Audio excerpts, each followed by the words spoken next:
नमस्कार दोस्तों, स्वागत है आप सभी का यूपीएससी उत्कर्ष में। मेरा नाम है पूजा द्विवेदी। एक बहुत इम्पॉर्टेंट टॉपिक है जिससे क्वेश्चन आप देखेंगे बार बार आता है यूपीएससी एग्जामिनेशन में, जो कि है comparison between Mahatma Gandhi and doctor B R Ambedkar. तो यहाँ पे जो कॉमनैलिटी है दोनों में कि दोनों ही चाहते थे कि दलितों का, हरिजनों का अपलिफ्टमेंट हो। हालांकि दोनों ही अपने अपने हिसाब से अपलिफ्टमेंट करना चाहते थे, जिसको लेकर बहुत सारे विवाद हुए हैं। तो उन्हीं विवादों पर हम क्या करेंगे, आज नज़र डालेंगे। तो जिस प्रकार से सितंबर 1932 में इसी सप्ताह में पुणे के यरवदा सेंट्रल जेल में महात्मा गांधी ने अनुसूचित जातियों को पृथक निर्वाचिका दिए जाने के खिलाफ आमरण अनशन शुरू किया था। यहाँ पे महात्मा गांधी का मानना था कि ये हिंदुइज्म में एक डिवाइड क्रिएट करेगा। इसके अलावा इस उपवास और उसके परिणाम स्वरूप गांधी जी और डॉक्टर बी आर अम्बेडकर के बीच पुणे पैक्ट हुआ था, ये पुणे समझौता हुआ था। इस समझौते के परिणाम आज भी भारत में आरक्षण की व्यवस्था में देखा जाता है। तो अगर बात करें जाति पर किस प्रकार से गांधी जी और अंबेडकर दोनों ही देखते थे। देखो, अगर हम बात करते हैं गांधी जी की, तो गांधी जी चाहते थे कि अपलिफ्टमेंट हो, पर कास्ट सिस्टम इनहेरेंटली ईविल नहीं है। हालांकि डॉक्टर बी आर अम्बेडकर चाहते थे कि पूरा का पूरा हिंदू सोसाइटी ही अनाइलेट होना चाहिए, पूरा का पूरा कास्ट सिस्टम ही ख़त्म हो जाना चाहिए। यहाँ पे पहला डिफरेंस तो ये है। अत्यंत रूढ़िवादी होने से लेकर अंतर्भोज और अंतर्विवाह पर प्रतिबंध का समर्थन करने तक, बाद में अस्पृश्यता को अस्वीकार करने और अछूतों को हरिजन कहने तक जाति पर गांधी जी के विचार समय के साथ विकसित हुए। हालांकि अस्पृश्यता की उनकी आलोचना ने उन्हें जाति की संस्था को ही खारिज करने के लिए प्रेरित नहीं किया। जैसे कि अंबेडकर जी ने कहा था कि इसके लिए गांधी जी को जाति के पीछे के मूल आधार, जो कि हिंदू धर्म है, उसको खारिज करना होगा। यहाँ पे सबसे बड़ा पॉइंट ऑफ डिफरेंस यही था कि हिंदुइज्म को अनहाइलाइट नहीं करना चाहते थे गांधी जी, पर डॉक्टर बी आर अम्बेडकर चाहते थे कि ये जो पूरा मूल रूप से हिंदू सोसाइटी जिस वर्णा सिस्टम, कास्ट सिस्टम पे चलती है, यही गलत है। यही बात अम्बेडकर को कहीं अधिक कट्टरपंथी बनाती है। यह स्वीकार करते हुए कि जाति की वैधता शास्त्रों के दैवीय अधिकार से पैदा होती है, अम्बेडकर ने कहा कि कोई भी छोटा मोटा सुधारवाद जो शास्त्रों के अधिकार पर हमला नहीं करता, जाति को खत्म नहीं कर सकता। अंबेडकर ने राजनीतिक कार्यक्रम में निचली जातियों को राजनीतिक शक्ति प्राप्त करने पर जोर दिया था। ठीक है। इसके अलावा उन्होंने लिखा था, कोई भी आपकी शिकायतों को उतनी ही अच्छी तरह से दूर नहीं कर सकता जितना आप कर सकते हैं। यानी कि इनका कहना था कि जिस जगह से ये आते हैं, क्योंकि महाड़ थे, तो महाड़ों को बहुत बुरी तरह से डाउन ट्रॉडन रखा था सोसाइटी ने। इनका कहना था कि अगर आप वहाँ से नहीं निकले हैं, आप अपनी समस्या जानते हैं बेहतर एज़ कम्पेयर टू बाकी जो बाहर से देख रहे हैं। तो यही एक बड़ा पॉइंट ऑफ डिफरेंस था। लंदन के प्रथम गोलमेज सम्मेलन के पूर्ण अधिवेशन के दौरान अंबेडकर जी ने कहा था, दलित वर्ग अपने आप में ही एक ऐसा समूह बनाते हैं जो अलग और पृथक हैं। हालांकि वे हिंदुओं में शामिल हैं, लेकिन वे किसी भी तरह से उस समुदाय का अभिन्न अंग नहीं है। उन्होंने कहा था, दलित वर्ग को लगता है कि जब तक नए संविधान के लिए राजनीतिक मशीनरी विशेष रूप से नहीं बनाई जाती, तब तक उन्हें राजनीतिक सत्ता का कोई टुकड़ा नहीं मिलेगा। इसके अलावा दूसरा, अनुसूचित जाति के लिए सामान्य निर्वाचन क्षेत्र में वोट देने के लिए पहला एक डिमांड थी। दूसरी, दोहरे वोट वाले पृथक निर्वाचन मंडल, एक अनुसूचित जाति के लिए अनुसूचित जाति के उम्मीदवार को वोट देने के लिए। उन्होंने तर्क दिया कि संयुक्त निर्वाचक मंडल निचली जातियों को हिंदू धर्म में एकीकृत करने में बेहतर मदद कर सकता है, लेकिन वह उनकी अधीनस्थ स्थिति को चुनौती देने में कुछ खास मदद नहीं करेगा।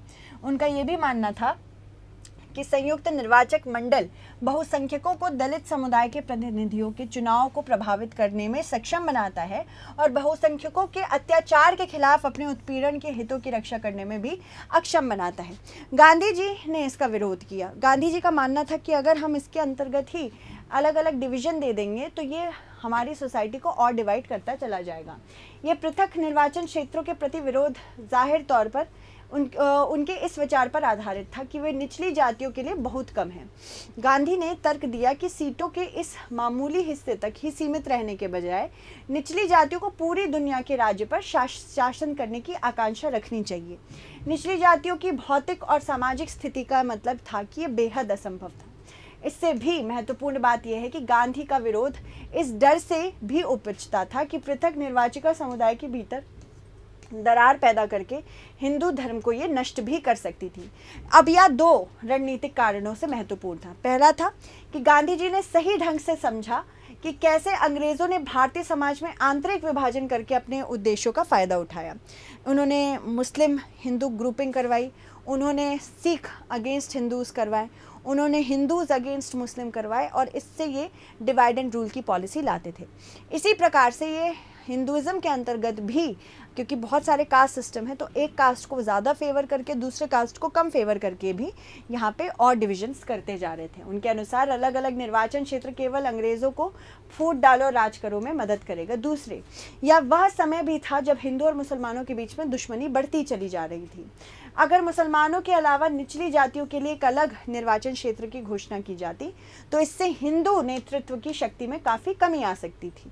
इसके अलावा अगर बात करें बहस का समापन क्या है, गांधी अम्बेडकर वाद विवाद का समापन गांधी जी के उपवास के साथ हुआ था, जो कि 20 सितंबर 1932 को शुरू हुआ था। गांधी जी ने जेल की अपनी कोठरी से कहा, यह ईश्वर प्रदत्त अवसर है जो मुझे मिला है ताकि मैं अपने जीवन को दलितों के लिए अंतिम बलिदान के रूप में अर्पित कर सकूं।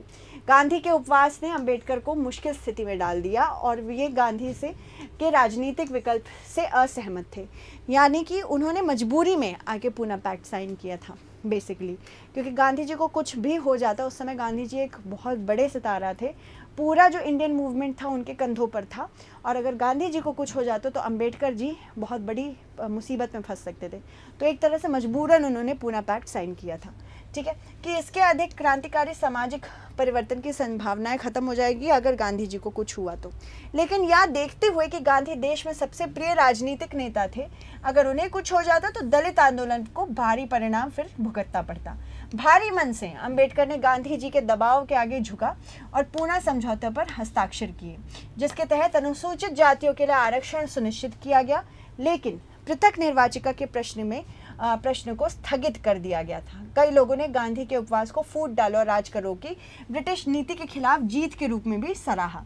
जैसे कि कवि रविंद्रनाथ टैगोर ने उस समय कहा था कि भारत की एकता और अखंडता के लिए अपने कीमती जीवन का बलिदान करना उचित है। हालांकि दूसरों के लिए यह ज़बरदस्ती के समान था, क्योंकि गांधी ने अंबेडकर के पास कोई वास्तविक विकल्प ही नहीं छोड़ा था। जैसे कि अंबेडकर ने बाद में सोचा, उन्होंने अस्पृश्यता के खिलाफ आमरण अनशन क्यों नहीं किया। अगर वह ऐसा करते तो आज शायद अस्पृश्यता भी खत्म हो गई होती। अंबेडकर इस नतीजे से कभी संतुष्ट नहीं हुए। बाद में उन्होंने what Congress and Gandhi have done to the untouchables में लिखा कि संयुक्त निर्वाचन मंडल हिंदुओं के दृष्टिकोण से एक परिचित वाक्यांश का उपयोग करने, यानी कि सड़ा हुआ नगर है। इसके अलावा जिसमें हिंदुओं को एक अछूत को नाम मात्र के लिए अछूतों के प्रतिनिधित्व के रूप में नामित करने का अधिकार है, लेकिन वास्तव में वह हिंदुओं का ही एक उपकरण भी है। इसके अलावा पूना समझौता 24 सितंबर 1932 को डॉक्टर अंबेडकर तथा अन्य हिंदू नेताओं के प्रयत्न से सर्वण हिंदुओं तथा दलितों के माध्यम से एक समझौता किया गया था। इसे पूना समझौते के नाम से जाना जाता है। इस समझौते के अनुसार दलित वर्ग के लिए पृथक निर्वाचक मंडल समाप्त कर दिया गया तथा व्यवस्थापिका सभा में अछूतों के स्थान हिंदू वर्ग के अंतर्गत को ही सुरक्षित रखा गया। ठीक है, प्रांतीय विधान मंडलों में दलित वर्गों के लिए 147 सीटें आवंटित की गई, जबकि सांप्रदायिक पंचायत में उन्हें 71 सीट प्रदान करने का वचन दिया गया। मद्रास में 30, बंगाल में 30, मध्य प्रांत एवं संयुक्त प्रांत में 20-20, बिहार एवं उड़ीसा में 18। इसके अलावा बम्बई एवं सिंध में 15, पंजाब में 8, फिर असम में 7 स्थान दिए गए। साथ ही साथ वादा भी किया गया कि गैर मुस्लिमों निर्वाचन क्षेत्रों को आवंटित सीटों का एक निश्चित प्रतिशत दलित वर्गों को भी जाएगा। केंद्रीय विधानमंडल में दलित वर्ग को प्रतिनिधित्व देने के लिए संयुक्त निर्वाचन की प्रक्रिया तथा प्रांतीय विधानमंडल में प्रतिनिधियों को निर्वाचित करने की व्यवस्था भी दी गई। इसके अलावा अंबेडकर के नेतृत्व में दलित वर्गों ने संयुक्त निर्वाचन क्षेत्र के सिद्धांत को स्वीकार भी किया। वंचित वर्गों के लिए केंद्रीय एवं प्रांतीय विधानमंडलों में मताधिकार लोथियन समिति की रिपोर्ट में निर्दिष्ट व्यवस्था के अनुसार किया जाएगा। केंद्रीय विधानमंडल में ब्रिटिश भारत के सामान्य निर्वाचक वर्ग के लिए प्रदत्त 18% सीटें दलित वर्गों के लिए आरक्षित होंगी। किसी को भी स्थानीय निकाय के किसी चुनाव या फिर लोक सेवाओं में नियुक्ति के संदर्भ में मात्र दलित वर्ग से संबंध होने के अधिकार पर अयोग्य नहीं ठहराया जाएगा। अब इससे संबंधित एक क्वेश्चन देख लेते हैं। पूना समझौता के संदर्भ में निम्नलिखित कथनों पर विचार करें। 24 सितंबर 1932 को डॉक्टर अंबेडकर तथा अन्य हिंदू नेताओं के प्रयत्न के से सवर्ण हिंदू तथा दलितों के मध्य एक समझौता किया गया। दलित वर्ग के लिए पृथक निर्वाचक मंडल समाप्त कर दिया गया तथा व्यवस्थापिका सभा में अछूतों के स्थान हिंदू वर्ग के अंतर्गत को ही में ही सुरक्षित रखा गया। तो आपको बताना होगा कौन सा कथन सत्य है। ठीक है, so thank you so much everyone, stay updated.